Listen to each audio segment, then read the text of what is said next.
Scott leveled off at 2,500 feet and headed north-north by west. Although the powerful jet could fly at higher altitudes than any military supersonic craft, it flew at a height of 2,500 feet only when leaving base to avoid detection by radar stations. Only by taking such precautions had Jeff Tracy been able to keep his headquarters a secret from the world. He knew there were many unscrupulous people who coveted the secrets of international rescue.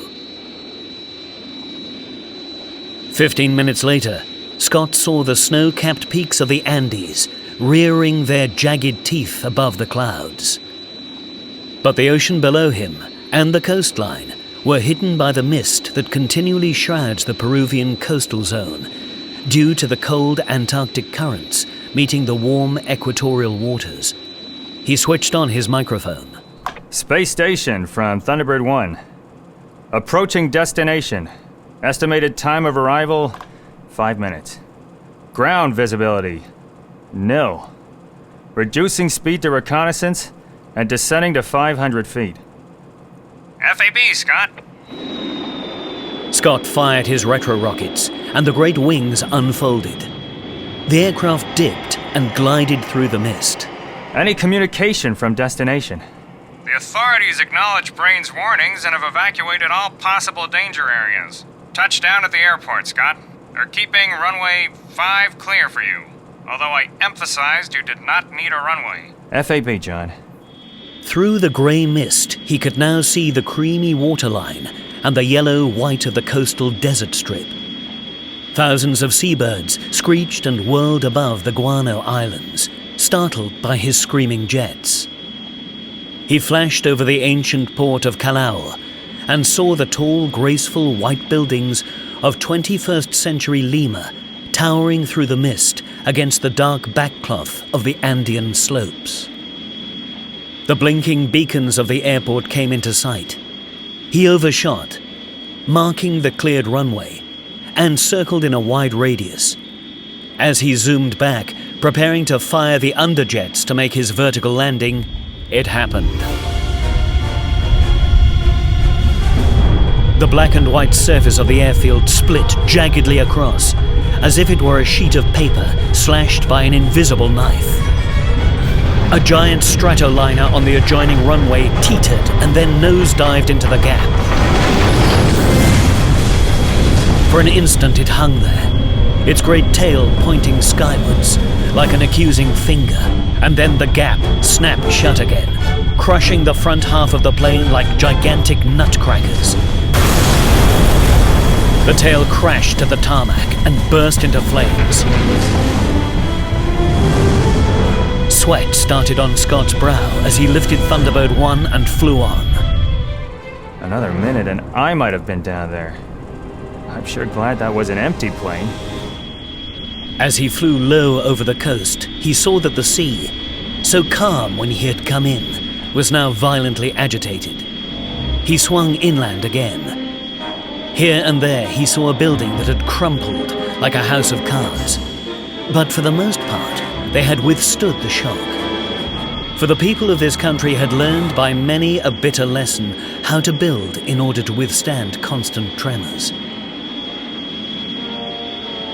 When he approached the airport again, he saw that the fire tenders had already extinguished the blazing plane.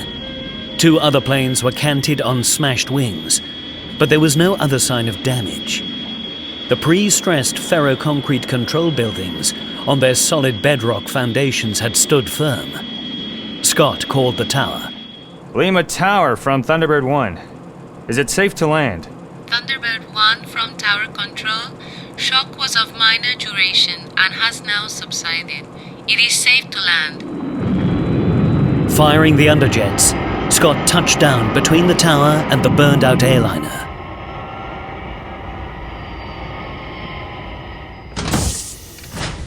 As he opened the hatch and dropped to the ground, a jeep chased across the airfield and screeched to a halt. A uniformed official alighted, saluting. Welcome, Senor. We are much indebted to your so wonderful organization for your timely warning. It is incredible that you should learn of this thing, but Undoubtedly, it has saved much loss of life. I'm glad to hear it. Just how bad is the damage, Senorita? In the older, the poorer quarters, it is considerable. But thanks to your warning, we were able to evacuate the inhabitants. Casualties?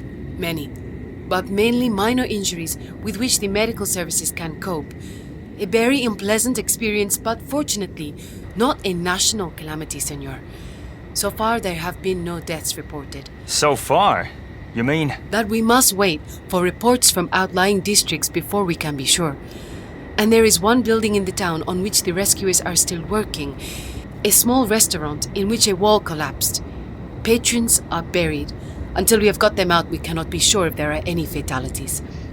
Her Excellency the Mayor has asked me to request that you will stand by in case we have difficulty, senor.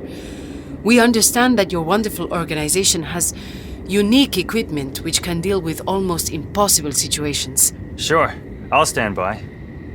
Take me to this place. Maybe I can be of some assistance. But I'd like a hand with my mobile control equipment, just in case it's needed. Certainly, senor. The official blew a whistle, and airport hands hurried up. Scott's control consoles were loaded into the Jeep. And I'd like a guard put on my craft to make sure no one takes pictures of it. That is vital, Senorita. It shall be done, my friend. The official gave an order into a microphone on the Jeep, and 2 airport police cars drove out to take up guard stations by the rocket plane. You see, senor, we treat you like royalty. Today you are our saviors. We shall be forever grateful to you. Moments later, the Jeep, with screaming siren, hurtled down to the airport and down the wide tree-lined avenue leading to the city. Here and there, a small roadside building lay in ruins. The concrete of the road was cracked in places, and a huge cornerstone from a high building had plunged deep into the earth. Palm trees had been snapped like matchsticks. On the outskirts of the city, among the older and smaller buildings, the damage was greater. The narrow streets were blocked with rubble, and stolid-faced residents were poking about in the ruins of their homes, seeking to salvage what they could of their belongings. Is it not incredible what damage nature can do in a few short moments, senor? She is angry and shakes the earth, and there is little we can do but flee for our lives. These people here have international rescue to thank for the fact that they are still alive this afternoon. Well, I guess that's why we exist in a way. Our main job is rescuing folk who are in danger. But maybe prevention is better than cure. Scott knew that the credit was Brains's, and his alone. But for Brains's latest incredible invention, Lima might have been mourning its dead tonight.